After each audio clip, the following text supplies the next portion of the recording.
San Mateo. El Evangelio según San Mateo,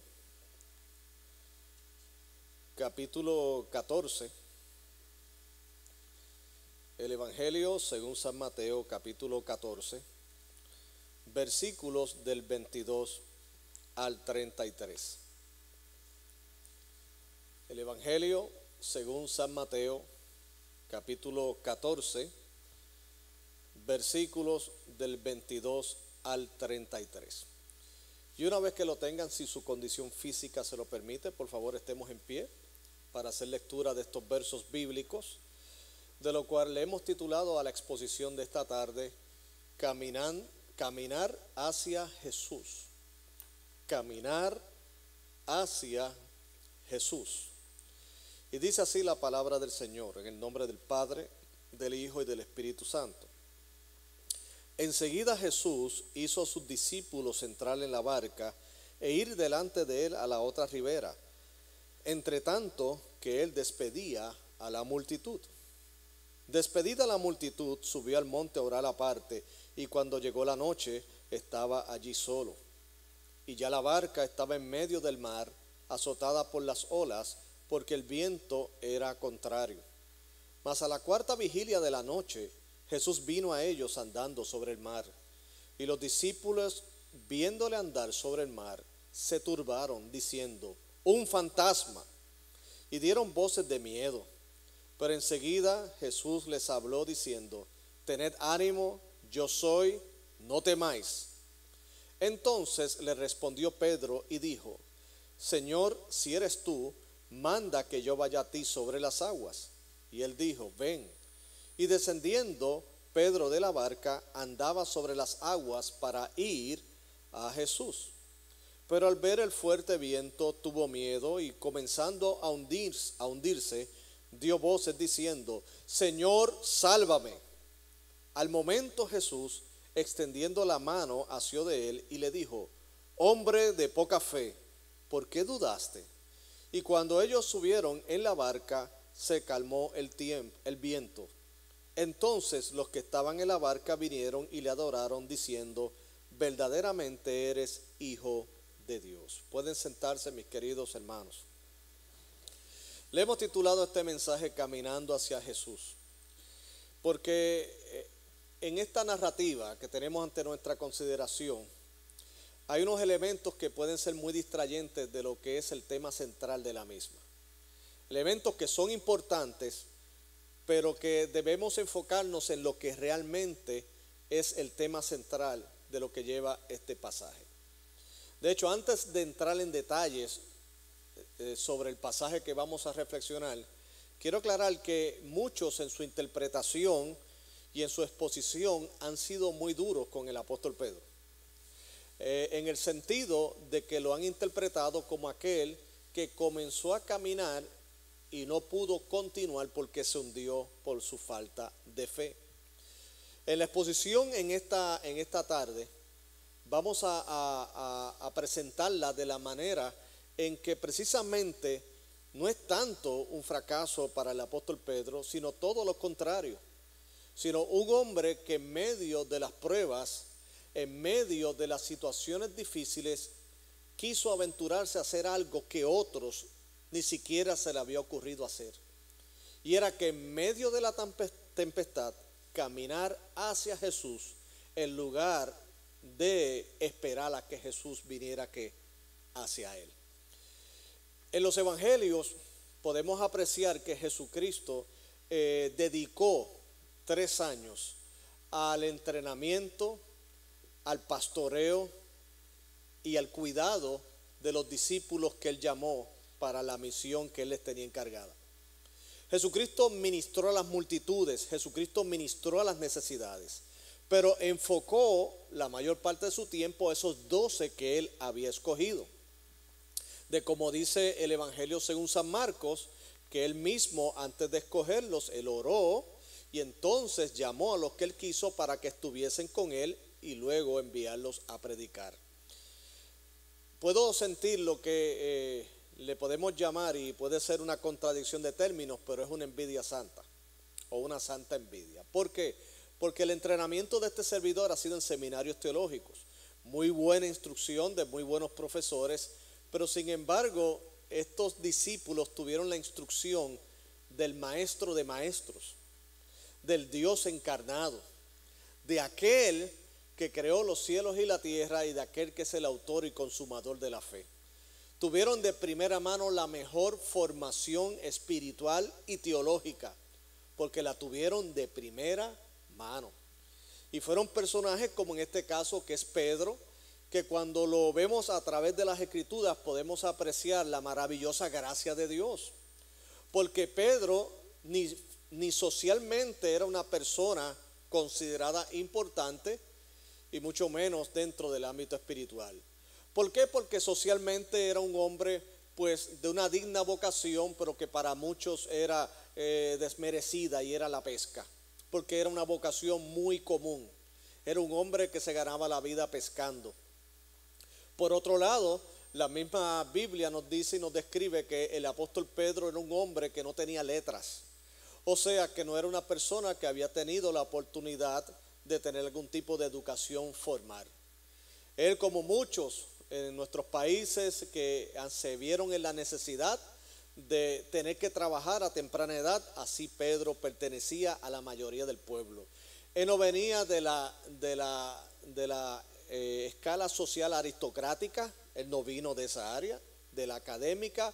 Era un hombre común y corriente, pero que precisamente Dios toma personas comunes y corrientes para hacer cosas que extraordinarias. Y entre ese grupo de los 12 estaba el apóstol Pedro.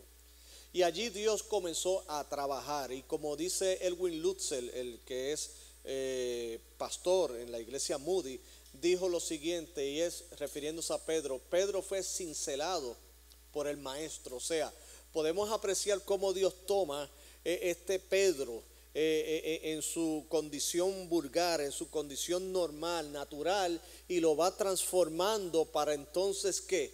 Llegar a ser el personaje que no solamente predicó el primer sermón evangelístico de la historia del cristianismo, sino que inclusive este hombre sin letras llegó a ser el autor de 2 libros de las Sagradas Escrituras, 2 epístolas. Y este hombre sin letras es estudiado y analizado en seminarios teológicos y en grandes universidades. Y hasta una denominación religiosa hasta le atribuye ser el líder máximo de la misma.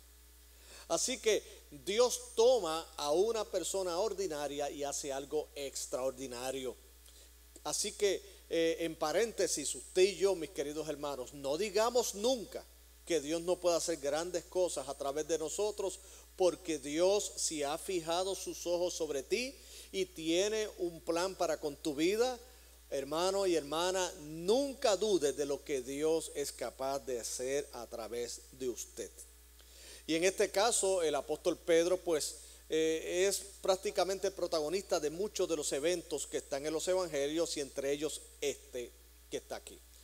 Jesucristo, como buen maestro, entrenó y enseñó a sus discípulos de las 2 maneras. Primero, en lo que tenía que ver con la instrucción oral o con la instrucción directa, o sea, dándole las enseñanzas como lo fue el Sermón del Monte, que es un sermón clásico, un sermón maravilloso acerca de lo que son los principios del reino de Dios y cómo un hijo de Dios debe conducirse en el mundo. Y por otro lado, también él, como buen maestro, daba la instrucción a fuerza de experiencias, o lo que llamamos en ciencia laboratorios. Los laboratorios no es otra cosa que la aplicación de ¿qué? De ese conocimiento.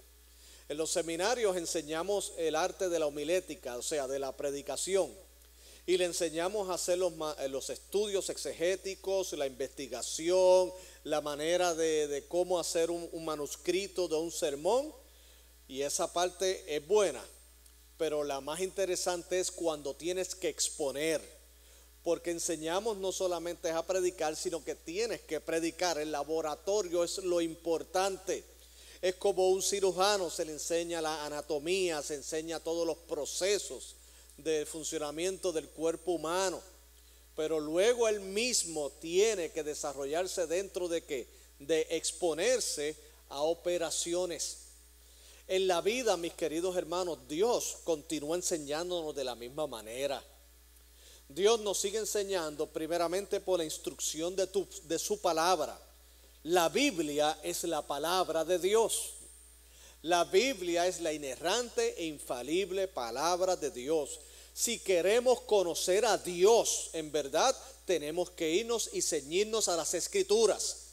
No hay otro libro que nos pueda presentar de manera clara y verdadera y legítima quién es Dios y al mismo tiempo quiénes somos nosotros como seres humanos necesitados y recipientes de la gracia de Dios. Pero también no solamente aprendemos de lo que está establecido en la palabra de Dios, sino que Dios mismo permite que pasemos por pruebas. Dios permite que pasemos por situaciones difíciles. Dios mismo determina que tengamos que exponernos a situaciones que podrían de momento confundirnos, que podrían de momento desorientarnos, pero Dios, a pesar de que nos permite pasar por esas experiencias, sin embargo, Dios no nos suelta de su mano, porque es como aquel padre que le enseña a su niño a caminar. Le enseña a caminar y le da cierta libertad para que camine solo, pero siempre bajo la protección de su padre. De manera que en este caso el niño pueda caminar con libertad, tomando esos riesgos y comprendiendo que al mismo tiempo, si sucede un desliz, su padre está allí. Y Dios, mis queridos hermanos, la escuela de Dios es la palabra y la vida. ¿Y cuál es el resultado? Un creyente cuya fe es comparada por el mismo apóstol Pedro en su epístola, que es una fe puesta a prueba, que pasa por fuego, pero el fuego no destruye la fe como no destruye el oro, sino al contrario, lo hace relucir, lo hace manifestarse de manera esplendorosa. Y esa fe, cuando pasa por fuego, resulta maravillosa y de gran honra y gloria. ¿Para qué? Para nuestro Dios. Habiendo dicho esto, entonces entramos en el pasaje, porque quiero que vea que esta situación, como otras situaciones que tuvieron los discípulos, fueron precisamente las experiencias y los laboratorios de Dios para enseñarles a ellos a confiar en Él. Dios le había encargado a ellos el llevar el evangelio a toda persona en el mundo.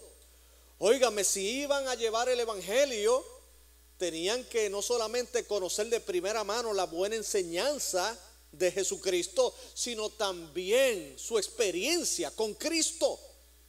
¿Cómo ellos iban a hablarle a otras personas a confiar en Dios en medio de las pruebas si ellos mismos siempre habían estado en el colchón de la comodidad? ¿Cómo ellos se iban a hablarle acerca del amor de Dios si ellos no habían experimentado ese amor? ¿Cómo ellos podían hablar de la gracia si ellos mismos nunca habían experimentado un fracaso y al mismo tiempo la mano amable y maravillosa de gracia de Cristo que los restauraba y los levantaba? Como dijo Juan en su primera epístola, lo que hemos visto, lo que hemos tocado, lo que hemos percibido, aprendido, tocante al verbo de vida, de eso te hablamos. Y nosotros, mis queridos hermanos, cuando le compartimos el evangelio a otras personas, no es simplemente lo que hemos aprendido en términos teológicos, doctrinales, sino que a eso se acompaña en que nosotros hemos sido partícipes de la obra maravillosa de Dios, de su intervención en nuestras vidas. Mis queridos hermanos, no ha sido la letra lo que me ha mantenido en el pastoreo por tantos años, en el trabajo misionero. Ha sido sí la palabra de Dios, junto a que yo te puedo decir que Dios es verdadero, que Dios es verdad, que Dios es real y que el Señor en medio de los momentos más difíciles se ha hecho presente en mi vida. Y eso es lo que te comparto, lo que dice la palabra del Señor, lo que hemos visto, lo que hemos oído, lo que hemos vivido de parte del Señor.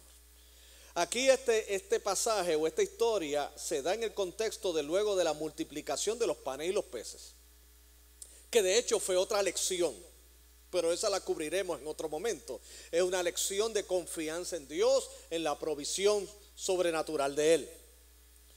Aquí entonces llega la parte como dice en el verso 22 de Mateo capítulo 14.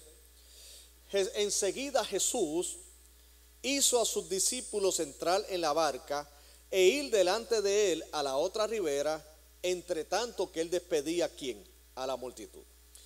Entendamos primeramente que los discípulos estaban en la barca por la voluntad de Dios.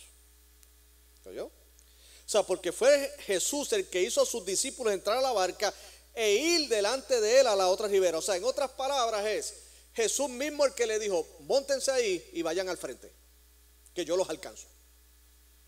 O sea, que los discípulos estaban en esa barca y iban en dirección hacia su destino por la voluntad de Dios. ¿Por qué digo esto? Porque muchas veces la voluntad de Dios nos puede ir llevando a la tormenta. Y usted dirá, ¿qué? No se supone que pasemos por tormentas. Si Dios permite que pasemos por tormentas, claro que sí. ¿De qué otra manera pudiéramos apreciar su amor y su poder si no nos exponemos a las circunstancias difíciles de la vida? ¿Cómo es posible que nosotros pudiéramos entonces nuestra alma sorprenderse y glorificar a Dios si simplemente nuestro entendimiento de Él es uno meramente intelectual? Sí, ellos estaban en la voluntad de Dios. Sí, iban para una tormenta y Jesús lo sabía. Jesús lo sabía. Jesús tiene control. Mis queridos hermanos, pero alguien podría decir, óigame, que Dios es mezquino. No, que Dios es cruel. No, hubiera sido cruel si Él los hubiera lanzado al mar sin que hubiera ocurrido lo que leímos posteriormente. Pero Él los lanzó al mar y a las circunstancias que iban a ellos a experimentar, porque Él estaba al control de las mismas. Amén. Él quiere enseñarnos principios que no se olvidan, hermano. Él quiere enseñarnos a confiar en Él de una manera que jamás nos vamos a olvidar. Nos va a marcar nuestra alma de tal magnitud que nunca nos vamos a olvidar. Y cuando venga el tiempo de prueba, nos recordaremos de sus promesas y de cuando el Señor fue fiel con nosotros. En la historia del pueblo de Israel, analice los salmos. Y los salmos no es otra cosa que un gran contenido de precisamente recordar los actos redentivos y el cuidado que Dios tuvo con ellos. Nosotros nos regocijamos porque lo vemos en la Escritura. Esa es la palabra de Dios. Pero también yo te puedo decir que yo no he pasado por un desierto físico como pasó Israel, pero he pasado desiertos espirituales. No he pasado por las necesidades extremas de Israel en el desierto, en ciertas necesidades, pero he tenido unas necesidades. Y así como Dios fue fiel con Israel en el desierto, así Dios ha sido fiel en mi vida. Israel fue asediado por ejércitos enemigos como los amalecitas. Nosotros también hemos tenido nuestros enemigos, tanto espirituales como físicos. Y de ellos nos ha librado el Señor. Así que Jesús les hizo a ellos ir allá. Mientras que en el verso 23, despedida la multitud, subió al monte a orar aparte, y cuando llegó la noche estaba allí solo. Y mientras estaba allí solo, de acuerdo al versículo 24, ya la barca estaba en medio del mar, azotada por las olas, porque el viento era contrario. Jesús orando y aquellos jamaqueados. Jesús orando y aquellos estremecidos. Jesús orando y aquellos siendo probados. Jesús orando y ellos con muchas inquietudes. Verso 25, dice la Escritura que a la cuarta vigilia de la noche Jesús vino a ellos andando sobre el mar, y los discípulos viéndole andar sobre el mar se turbaron diciendo: un fantasma. El miedo, mis queridos hermanos, nos puede hacer ver cosas donde no están o confundir las mismas. El miedo es paralizante, ¿oyeron? Aquellos dictadores Y aquellos que manipulan a las personas son aquellos que dominan el arte de infundir temor a los demás. Porque estas personas malvadas saben que si infunden miedo en el corazón de una persona, lo tiene en la mano. El miedo es paralizante. El miedo no te deja pensar correctamente. El miedo que desespera. Y los mismos discípulos lo vieron andar y pensaron, en lugar de pensar que era Jesús, imagínate, le acumularon miedo al miedo. Ese es un fantasma. O sea, que cuando ya estaban en la histeria de las condiciones del clima que tenían en ese momento, con todos los vientos contrarios, dijeron, aquí se empató la pelea. Ahora viene un fantasma por ahí. Pero no era un fantasma, era Jesús, quien le dijo, tened ánimo, yo soy, no temas. Y ahí comienza la enseñanza, de lo cual luego la narrativa se centra en Pedro, pidiéndole a Jesús, si eres tú el que está caminando sobre las aguas, dime que yo vaya a ti, yo quiero caminar hacia ti. Y él le dijo a Jesús, dele, venga, ven, camina. Y Pedro fue exitoso hasta cierto tramo y luego se hundió. Y sabemos el resto de la historia. ¿Qué aprendemos en este principio de lo que yo he llamado caminar hacia Jesús?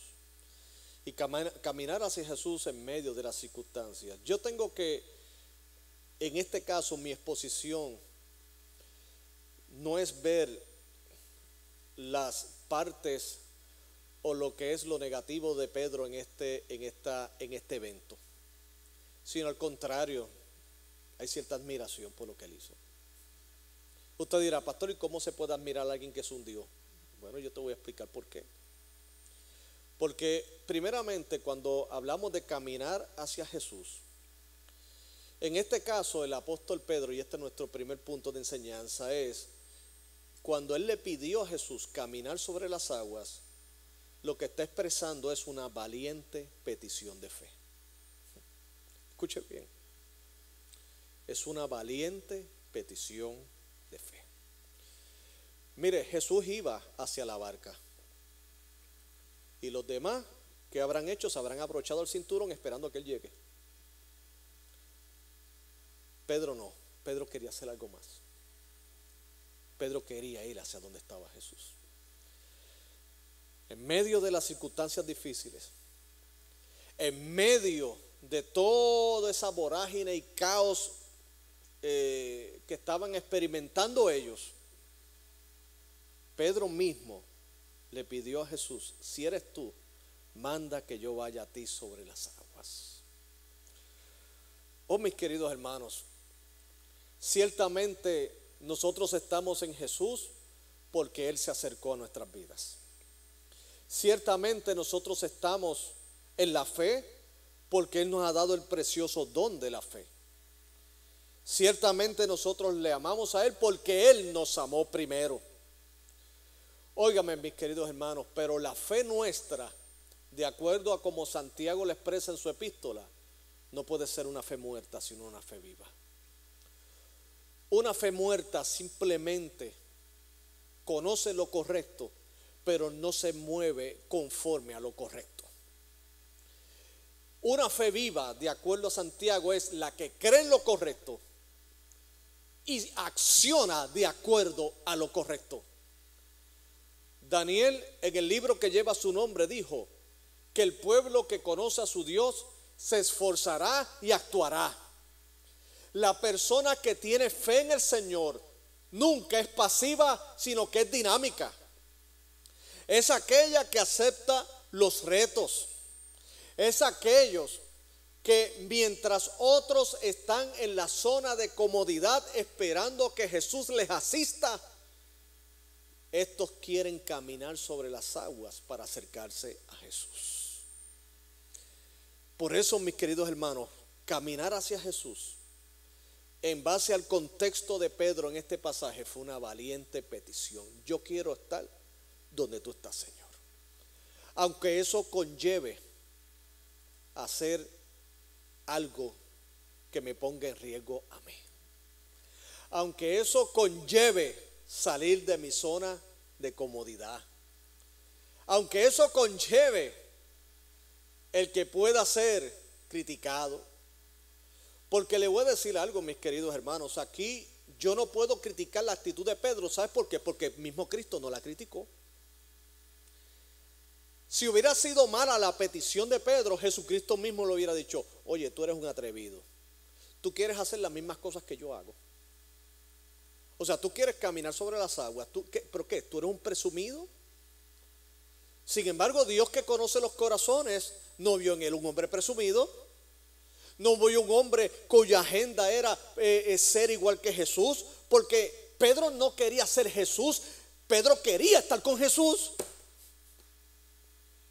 Aquel punto no era el que Jesús luego decir: mira, estoy caminando sobre las aguas, yo soy más espiritual que ustedes. No, él estaba en una necesidad tan grande, en una situación tan grande, y vio a Jesús tener control de los elementos, de la naturaleza, y él mismo dijo: yo quiero ir donde tú estás, Señor. Yo quiero ir allá. Y el Señor le dijo: vente acá, echa para acá.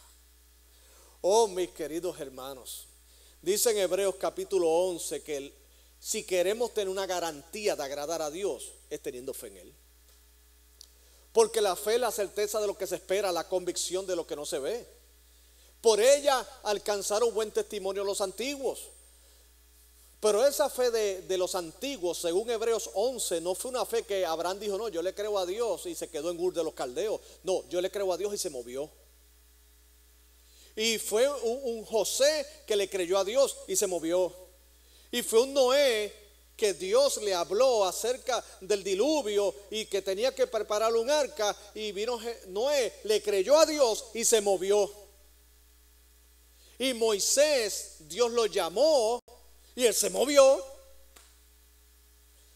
Óigame, la fe es un motor que te lleva al movimiento, no a la inercia. ¿Por qué hoy día podemos disfrutar de lo que es este mensaje? Óigame, la libertad que nosotros disfrutamos en exponer el mensaje y de vivir el evangelio es porque otros se atrevieron, aún en medio de persecuciones, predicar lo que hoy tenemos libertad de hacer. Ellos no se quedaron escondidos con temor a la persecución, sino al contrario, pensando primeramente en agradar a Dios, y segundo, pensando en las próximas generaciones que somos nosotros hoy. Se atrevieron a caminar sobre las turbulentas aguas de la persecución.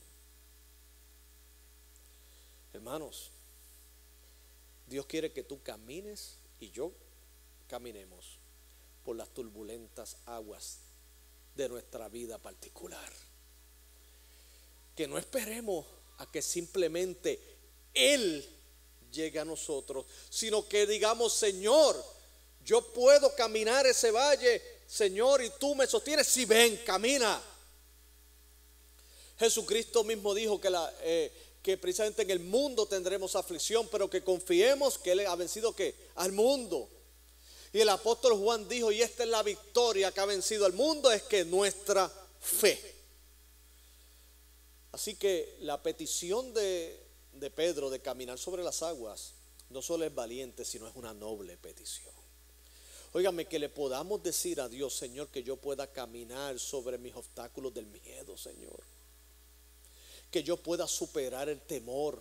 Oye, mi hermano, porque yo he visto hombres robustos que sobrepasan los 6 pies, que tienen músculos hasta en las orejas, y se han sentado en una silla conmigo en consejería pastoral y han llorado como nenes pequeños y me han dicho: tengo miedo, pastor.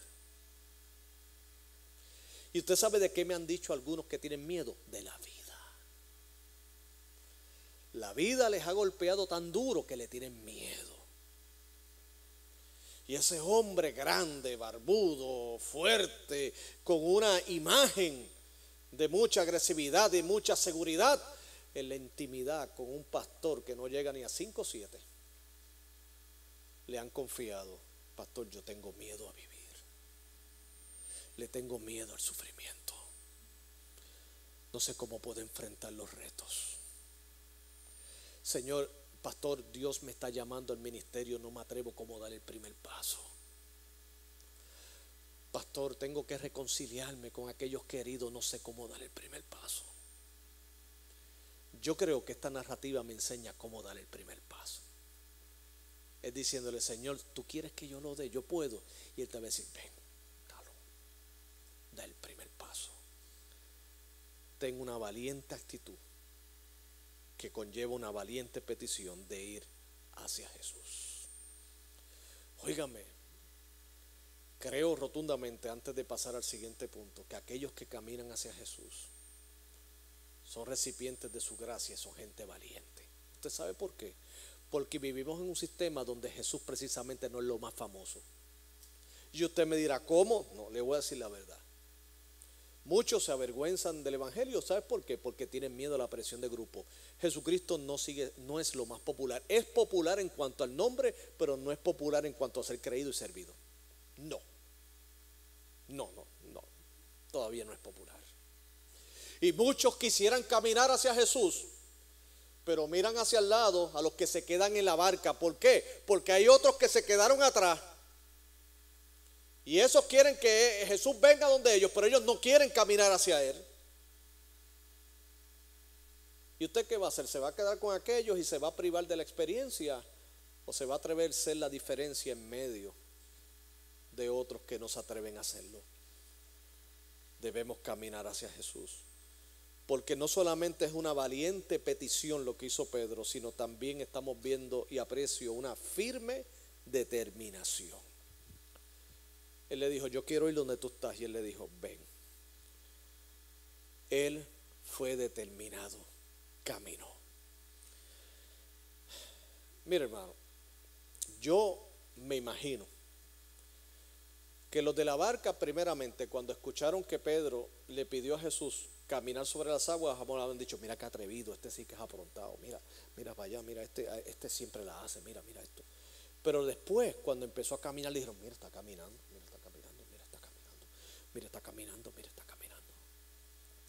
¿Usted sabe por qué? Las personas que le creen a Dios se actúan diferente a la mayoría. Se atreven a hacer lo que otros se quedan toda una vida pensando en hacer.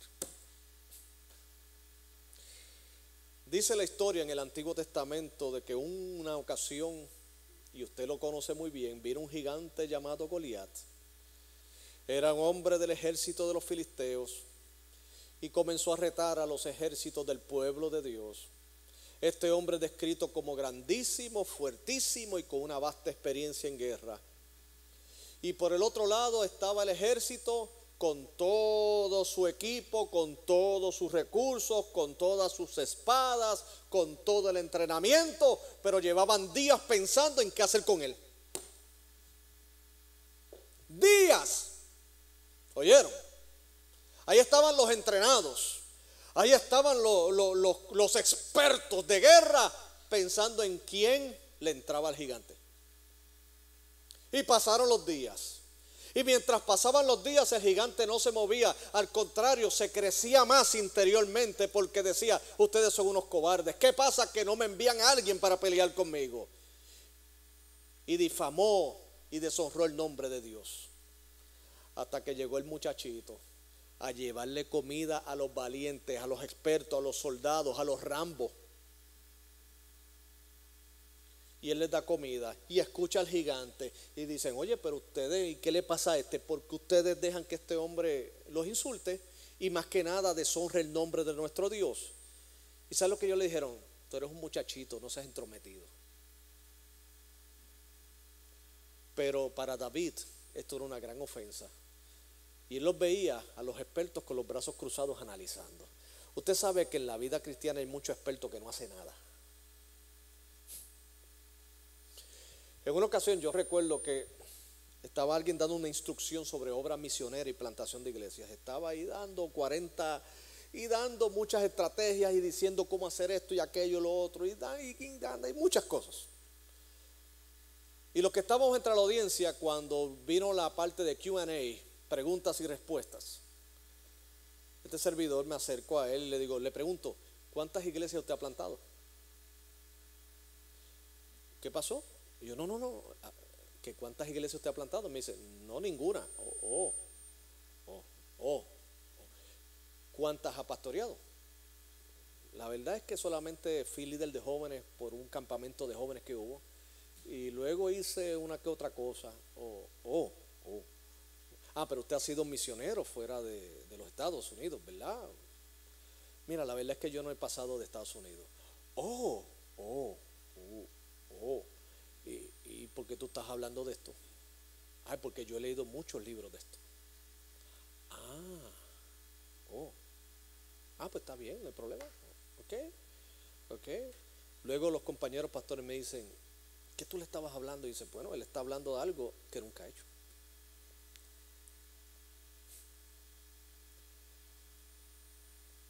Tiene la teoría, no dudo que le apasione el tema, pero algo ha pasado que no se ha atrevido a hacerlo.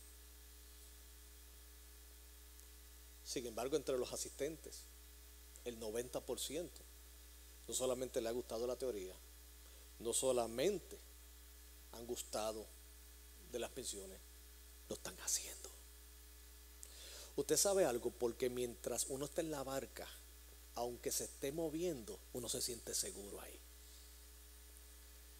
Ahora, solamente cuando tomas una firme determinación de salir de allí para caminar hacia Jesús, hacia caminar hacia su voluntad, hacia caminar hacia lo que es Él, es que usted y yo crecemos espiritualmente. Bendito sea el nombre del Señor. Implica estar firmes y diligentes en ir hacia Él. Y por último, y no menos importante, que no solamente es que el caminar hacia Jesús es una valiente petición, no solamente el caminar a Jesús es una firme determinación, sino que también caminar hacia Jesús nos ilustra y nos presenta que hubo un total enfoque. Miren, ¿qué fue lo que ocasionó que Pedro se hundiera? Aquí lo dice. Verso 30. Pero al ver el fuerte viento tuvo miedo. De nuevo el miedo. Y comenzando a hundirse dio voces diciendo, Señor, sálvame. Y al momento Jesús, extendiendo la mano, asió de él y le dijo, hombre de poca fe, ¿por qué dudaste? Yo coincido con un comentarista bíblico donde dice que estas palabras de Jesús no fueron un regaño, al contrario, fueron una instrucción. En otras palabras, le estaba diciendo, mira tú, Pedro, tú tenías que mantenerte, tú ibas bien, tú ibas caminando porque estabas enfocado, pero cuando comenzaste a distraerte por las situaciones que estaban pasando a tu alrededor, te hundiste. Y saben algo, mis queridos hermanos, si él se hundió, pero lo intentó. Pero lo intentó, y no solo lo intentó, él logró caminar sobre las aguas. ¿Saben algo? A mí me han dicho algunas personas, me han dicho, mira, yo quisiera hacerme cristiano, pero yo he visto tanta gente empezar y caer que tengo miedo de fallar. Y yo le digo, ¿sabes qué? Puede ser que caminando hacia Jesús tropieces, pero cuando clamas a Él, Él te levanta. No le tengas miedo al posible tropiezo, porque el tropiezo puede venir. ¿Por qué? Porque que yo sepa, todos estamos hechos de carne y hueso. Ahora, lo que nos hace a nosotros grandes o pequeños no es que sigamos inmaculadamente y perfectamente el camino de Dios. Es que a pesar de los tropiezos sigamos caminando hacia Él. Oh, mis queridos hermanos, usted sabe quién es el que se tiene que frustrar. El que nunca ha intentado nada. Muchos han dicho, bueno, mira para allá, ese atleta entrenó y cuando llegó a las Olimpiadas en la segunda ronda se eliminó. Yo te pregunto, ¿en qué liga tú has jugado? Ni la de periquito. Mira, ese muchacho colegial y sin embargo llegó a este equipo del NBA profesional, sin embargo nunca ha llegado al cuadro regular. Óigame, pero está ahí. ¿Tú sabes cuántos aspiran aunque sea estar en un equipo y jamás se les da? Ellos se atrevieron a jugar con gigantes ahí. Pero ¿sabes qué? Tú tuviste la misma oportunidad, pero no te atreviste a cruzar el charco. Oh, mis queridos hermanos, el caminar hacia Jesús puede de momento estar bien recto, pero por causa de nuestra humana debilidad podemos sentirnos sacudidos y hasta hay momentos que parece que nos hundimos. Pero lo lindo es que cuando decimos, Señor, sálvame, la mano de aquel que nos llamó y nos invitó a caminar hacia Él es la que nos levanta. Y aprendemos, ¿sabes qué? Que cuando nos mantenemos enfocados en Él, no nos vamos a hundir. Pero el Señor sabe que podría pasar. Pero su mano siempre está allí para levantarnos. Ha habido momentos en nuestra vida, y le pregunto, para ir concluyendo, los que llevamos tiempo en el Evangelio, que hay momentos en que uno parece que se está hundiendo. Yo le voy a decir sí. Tenemos todo el conocimiento, pero hay veces que el viento sopla tan fuerte que da miedo yo. Da miedo. Da miedo. Óigame, da miedo. ¿Quién no ha sentido miedo? Da miedo. Pero por otro lado le puedo decir algo. Dios mismo hace que nosotros sigamos caminando hacia Él. Porque nos podríamos tropezar, nos podríamos casi hundir, pero nunca nos vamos a ahogar. Porque la mano de Jesús nos sostiene. Pedro tragó un poquito de agua, pero no se ahogó. Los demás solamente recibieron el agua que le cayó del cielo y de la que salpicaba por las olas. Pero solamente uno de ellos podía contar una historia, los demás no. Porque los demás se quedaron en el barco. Este pudo decir, yo caminé sobre las aguas. ¿Que me hundí? Sí, y grité duro cuando me hundí. Pero Él me levantó. Y mi rey es Cristo, el Rey de Reyes y el Señor de Señores. Yo te exhorto a ti que camines hacia Jesús. Y si nunca has entregado tu vida y tu corazón a Él, corre hacia Él. Además, no camines, corre. Corre hacia Él. Porque si usted le pregunta a Jesús, ¿puedo caminar hacia ti? ¿Sabe lo que Él te va a contestar? Sí, ven. Y usted le va a decir, pero es que me da miedo. El perfecto amor echa fuera el temor. No tengas miedo. Qué bueno que tienes miedo, tienes reverencia. Ven. Tengo miedo de fallarte, Señor. Para eso mismo morir en la cruz por ti. Porque sé que podía fallar y mi gracia te sostiene. Pero Señor, camina. Y el Señor te salvará. Dios es bueno. Vamos a orar. Señor y Padre, gracias